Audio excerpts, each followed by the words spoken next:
Okay, guys, you ready to try this again? I looked over on the panel to see what was going on, and the microphone levels were dead, even though things looked just fine on the mixer here. Yeah, I can see it. I can see we're getting green here, so I don't know what happened there. I guess that's just the joys of working with this computer stuff. All right, let me get everything rolled back, and we will start again. Okay, from the beginning, we'll try this again. All right, weather across the U.S. once again this evening. High pressure across Texas up into Wisconsin. So a big high right there, and a little bit of cyclogenesis out in the western U.S. So we're getting pressure falls out west, but that takes us back to 1960. I was looking at our webcast earlier at what the lowest pressure was ever recorded in Texas. And let me see if I can bring that up real quick. I had a link for this and I lost it, but I had a table here from the Weather Service in Fort Worth, and the lowest pressure ever recorded was about 28.96 inches. So on this barometer here, that's way over to the left. Now, normally on a given season, we'll see the pressure starting out about right here. So that's going to be a pressure of about, let's see, 980. Hang on. I'm checking my... Okay. All right, going back to our 1960 maps. This is the system we were looking at way back then.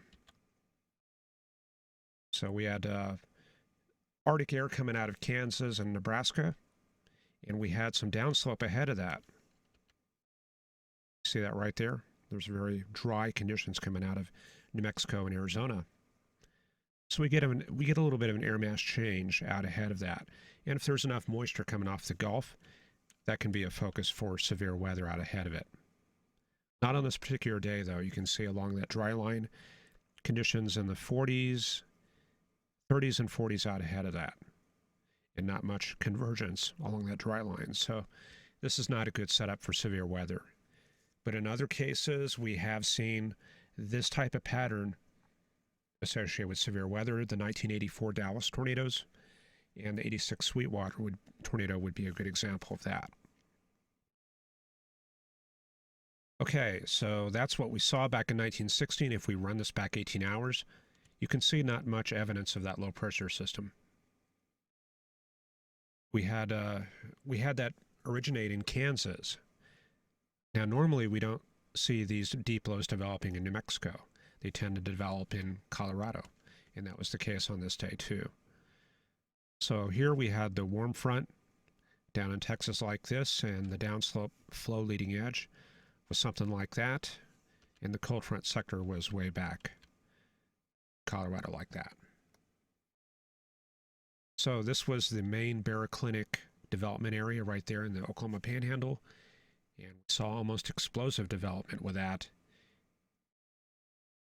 That gave us the very low pressures we saw on that day.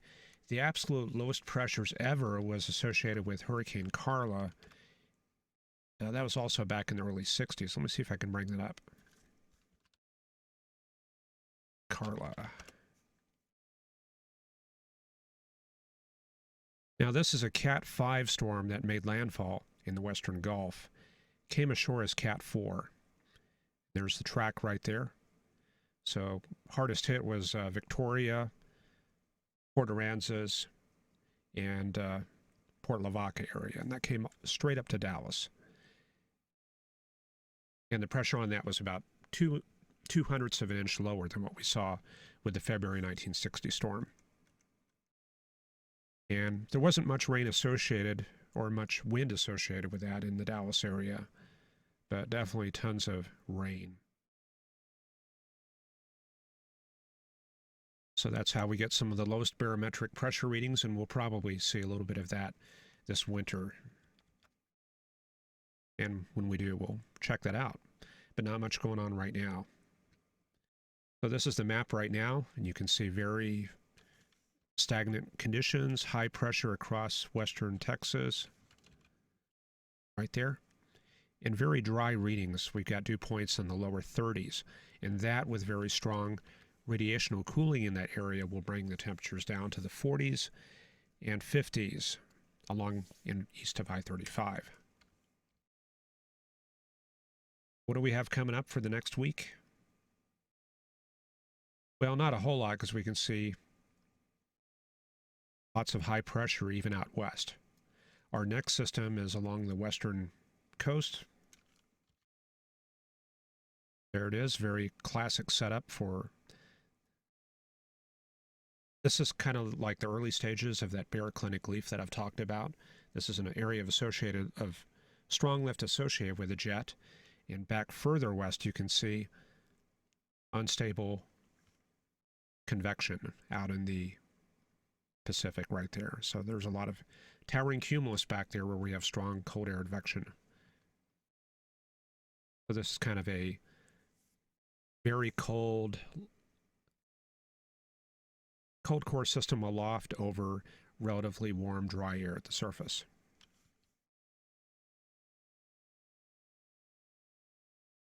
So on the surface map, that's going to look kind of like this.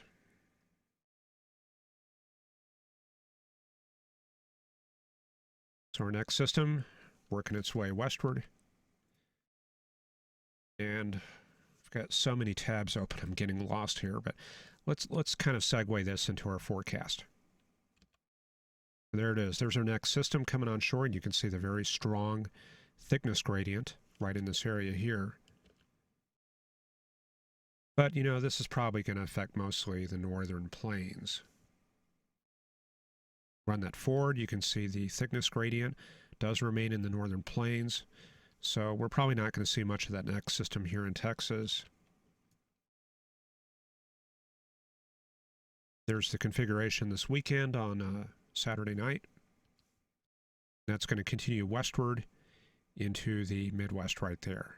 So that's going to just basically skip right over Texas and into the Great Lakes area.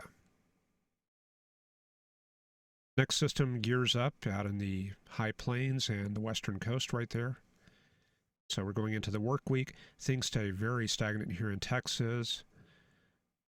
Most of the strong thickness gradients, they stay well to the north, but now we're seeing some evidence of maybe a cutoff low in Arizona right here.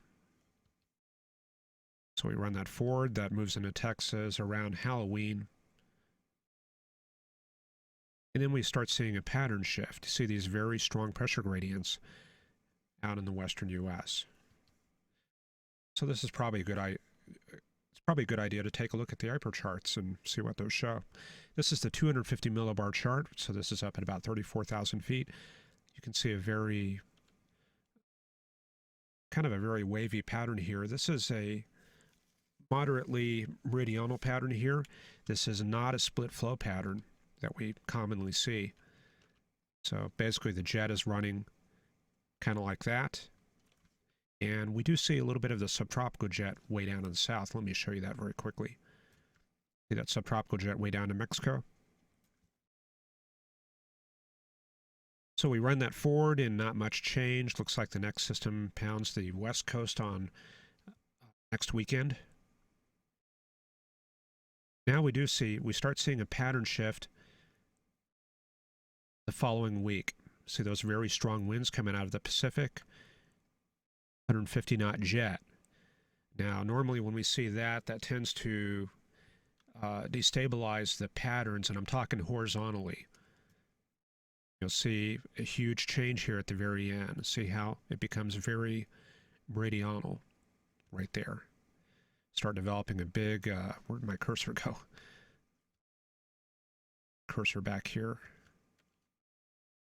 I'm going to have to move the charts around to...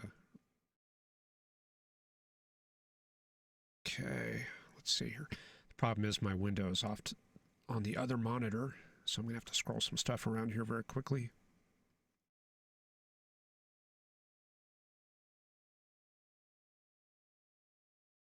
Just bear with me a second while I get this all fixed.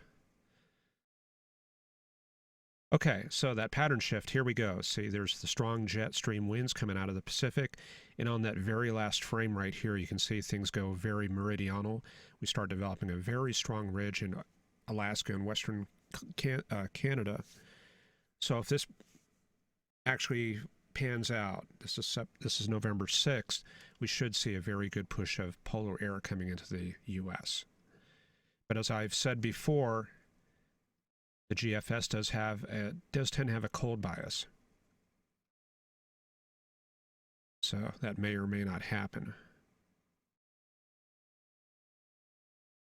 So that's going to be around November 6th if that comes together. We'll just keep an eye on that and see what happens. Okay, did I miss anything else? I had a bunch of charts set up and started talking about lowest pressure in the U.S. And there's... Yeah, sometime I'm going to talk about the highest pressure. And we tend to get that with Arctic outbreaks into the central U.S. And highest pressures with that tend to be in the lower 31-inch range, about 1050 to 1060 millibars. And I'll probably show you an example of that in an upcoming WeatherCast. All right, let me go over to the chat. I appreciate everybody watching, even though we had those technical problems earlier.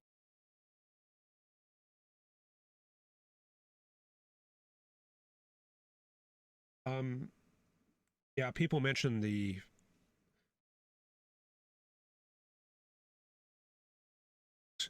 I did mention a couple of days ago the Forecaster's Reference Workbook has been made available, and all those copies shipped yesterday. Those should be arriving over the weekend and on Monday. There was only 1 or 2 back orders on that, and I'm getting a new shipment going again. And I'm going to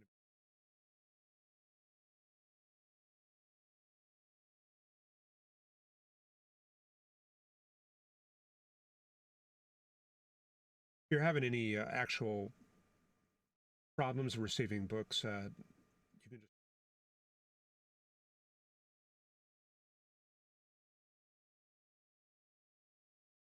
Okay, did I lose the audio feed again? No, it's still going. I had one comment here in chat about the...